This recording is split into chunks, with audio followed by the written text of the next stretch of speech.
नमस्कार। सुर्खियों के बाद ग्वालियर से मिल रही है बड़ी खबर। ह्यूमन ट्रैफिकिंग मानव तस्करी की शिकायत पर दबिश दी गई, रेड डाली गई बदनापुरा गांव में। यहां से 3 लड़कियां बरामद हुई हैं। 10 से 15 साल इनकी उम्र बताई जा रही है। क्राइम ब्रांच ने एक युवक को भी पकड़ा है। अब तक जो जानकारी मिली है, नाबालिगों की खरीद फरोख्त का ये मामला नजर आता है। एडिशनल एसपी और सीएसपी ने ये पूरी कार्रवाई की है। ग्वालियर से ये बड़ी खबर। ह्यूमन ट्रैफिकिंग की शिकायत पर रेड दी गई बदनापुरा गांव में। 3 लड़कियों को बरामद किया गया है। 10 से 15 साल इनकी उम्र बताई जा रही है।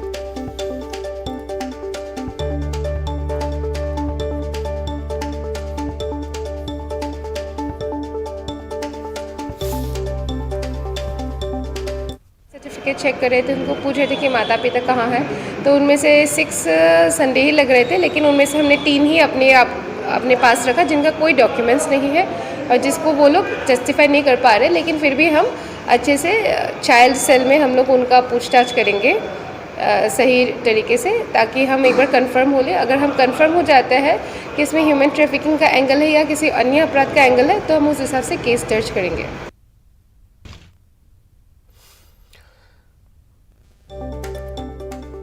मृगाखी डेका एएसपी, इन्हें आप सुन रहे थे। सुशील हमारे साथ जुड़े हुए हैं। सुशील, क्या कुछ अपडेट इस मामले में?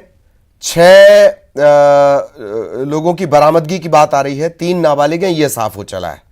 मामला दर्ज नहीं हुआ है, पड़ताल के बाद होगा। सुशील।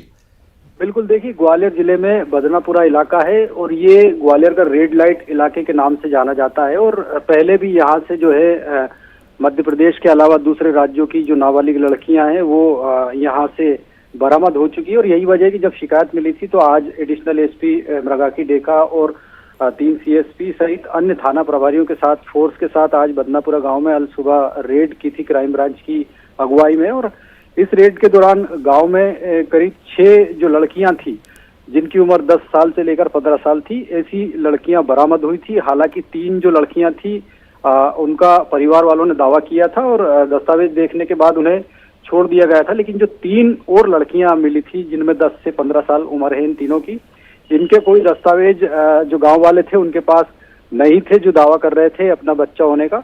और यही वजह है कि जब इनके दस्तावेज नहीं मिले तो इन तीनों जो नाबालिग लड़कियां हैं इनको पुलिस ने अभी अपनी अभिरक्षा में लिया है। और इसके साथ ही यहाँ गांव से एक युवक को भी पुलिस ने हिरासत में लिया है पूछताछ के लिए। और आशंका है कि मानव तस्करी होती है और यही वजह है कि ये तीनों लड़कियां भी आशंका है कि बाहर से खरीद फरोख्त के लिए यहाँ लाई गई थी और यहाँ से देह व्यापार का धंधा भी कराया जाता है। इस तरह की जानकारियां क्राइम ब्रांच को मिली है।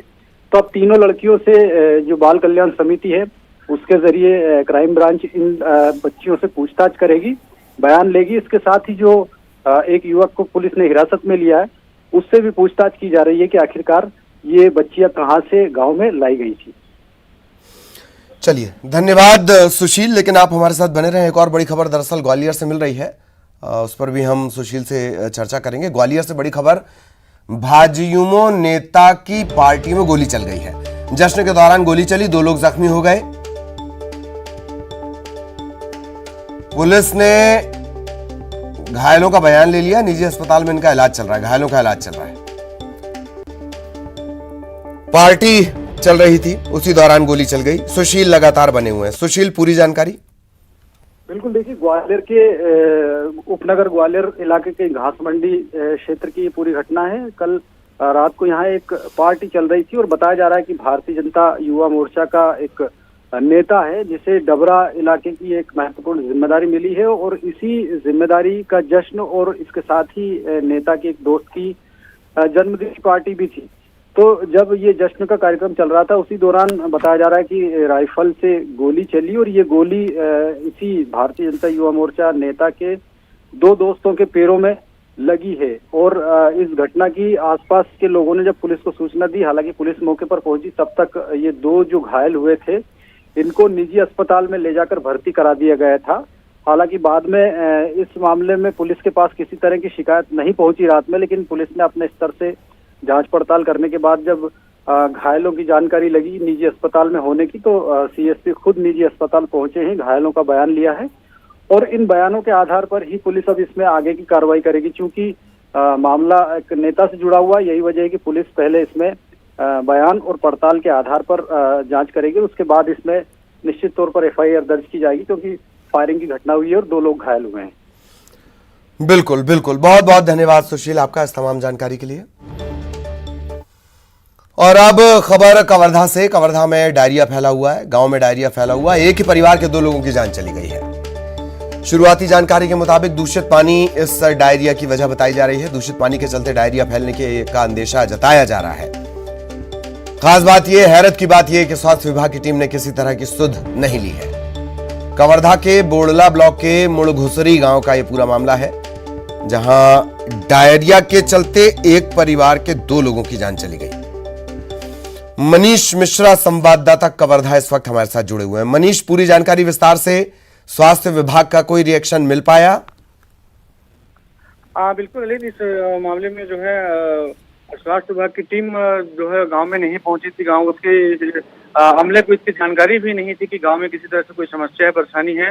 और इस बीच जो है गांव के 2 लोग, जिसमें एक 50 वर्षीय बुजुर्ग है, उसकी मौत पहले हुई थी और उसमें रात को उसके उल्टी दस्त की शिकायत थी। उसके बाद जो है उसकी बहू जो है फगनी बाई, उसकी मौत जो है हो गई थी। 2 लोगों की मौत एक परिवार की हुई। इसके अलावा जो है मृतक की जो पत्नी है और वो उसकी भी तबीयत खराब है, वो भी बीमार है। तो इसके अलावा जो गांव के अन्य लोग भी हैं, उनको भी समस्या इस तरह के सामने आ रही है। लेकिन स्वास्थ्य विभाग की टीम जो है इसकी जानकारी होने से इनकार कर रही थी। और जैसे ही मीडिया के माध्यम से जानकारी मिली तो गाँव टीम रवाना करने की बात कही जा रही है। लेकिन इस बीच जो है 2 लोगों की मौत की खबर जो है आ रही है। ललित, चलिए, बहुत बहुत शुक्रिया आपका इस तमाम जानकारी के लिए।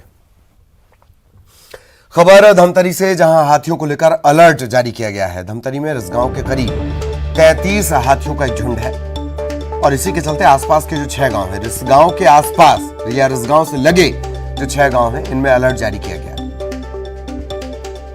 लोगों को जंगल की तरफ नहीं जाने की सलाह दी गई है। सीता नदी रिजर्व फॉरेस्ट में कई दिनों से ये हाथी डेरा डाले हुए हैं। वन विभाग की टीम लगातार इनकी निगरानी भी कर रही है। इधर अंबिकापुर में भी गजराज का गुस्सा, गजराज का आतंक सामने आया है। हाथियों के आतंक का आलम यह कि ग्रामीण दहशत में हैं, रतजगा कर रहे हैं। 11 हाथियों का यह दल है।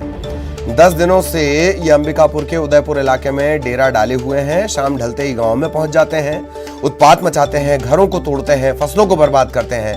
वन विभाग की टीम ग्रामीणों को लगातार इन हाथियों से दूर रहने की समझाइश दे रही है, पर जिसका घर उजड़ रहा है, जिसकी फसलें उजड़ रही है, उसके लिए ऑप्शन क्या है?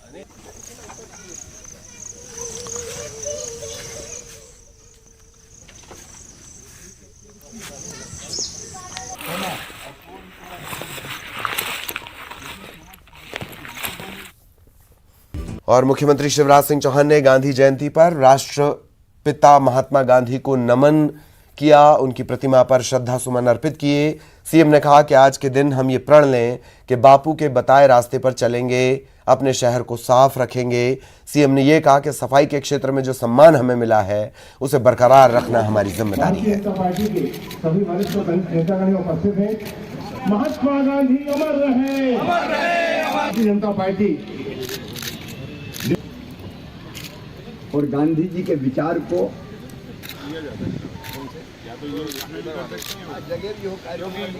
ट्रैफिक जाम रहता है, बहुत बड़ा चौराहा है। लाल बहादुर शास्त्री जी अमर रहे, अमर रहे, अमर रहे, शास्त्री जी अमर रहे। भारतीय जनता पार्टी के सभी और गांधी जी के विचार को प्रधानमंत्री नरेंद्र मोदी जी की सरकार के माध्यम से साकार कर रहे हैं और मध्य प्रदेश में भी अपने बड़ी प्रयास कर रहे हैं। स्वच्छता महात्मा गांधी जी का मूल मंत्र था और मुझे कहते हुए गर्व है, ये मध्य प्रदेश के लिए गर्व का क्षण है, आनंद का क्षण है। स्वच्छता में पूरे देश में मध्य प्रदेश नंबर 1 के स्थान पर आया। भोपाल ने, इंदौर ने तो छक्का मारी है और बाकी शहरों ने भी चमत्कार किया। यही बात ये बताती कि हम केवल कहते नहीं, हम लोग करते हैं। मैं मध्य प्रदेश की जनता को बधाई भी देता हूं, धन्यवाद भी देता हूं हम इस अभियान को स्वच्छता की लगातार जारी रखेंगे। नक्शा मुक्ति अभियान का आज आगाज हम कर रहे हैं। प्रकृति से भी प्रेम करते थे बापू, तो मैं तो रोज पेड़ लगाता हूं, हम सब पेड़ लगा रहे हैं। और अब बड़ी खबर गुना से आपको बता दें, गड्ढे में डूबने से 3 बहनों की मौत हो गई। मुरम खोदने के लिए यह गड्ढा बनाया गया था। तीनों बहनें इस गड्ढे के पास खेल रही थीं। खेलने के दौरान ये गड्ढे में गिर गईं। हादसे के बाद चाचौड़ा में मातम है। 3 बहनें और तीनों बहनों की मौत। गुना से बड़ी खबर, गुना के चाचौड़ा में मुरम खोदने के लिए बने गड्ढे में ये तीनों बहनें गिर गईं, मौत इनकी हो गई। पीटा गया समिति प्रबंधक, इसने रस्सी से युवक को बांधा और जमकर इसे पीटा गया, लाठी से पीटा गया। ककरवाहा समिति प्रबंधक पर पिटाई के आरोप हैं। अपने कोटे का अनाज मांगने के लिए युवक पहुंचा था। समिति प्रबंधक को नागवार गुजरा। पहले रस्सी से बांधा और फिर लाठियों से इसकी पिटाई की गई।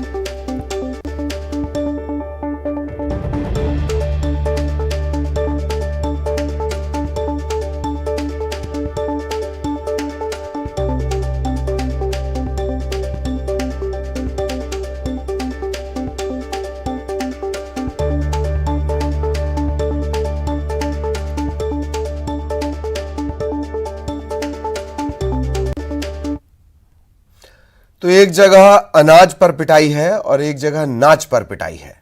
खबर इंदौर से, गरबा पंडाल में युवक की पिटाई। बजरंग दल के कार्यकर्ताओं ने इसे बेदम पीटा। दरअसल ये युवक अपनी पहचान छिपाकर गरबा पंडाल में पहुंचा था। इस युवक पर यह भी आरोप है कि लड़कियों की वीडियो बना रहा था। अब तक 10 से ज्यादा युवक गरबा पंडालों से पकड़े गए हैं। कानून व्यवस्था का आलम यह है कि बजरंग दल खुद से कानून तय कर ले रहा है, कौन अंदर जाएगा कौन अंदर नहीं जाएगा, और जो गलती से अंदर जाएगा उसके साथ क्या सुलूक किया जाएगा, ये सब बजरंग दल तय कर ले रहा है। और आज गांधी जयंती भी मनाई जा रही है।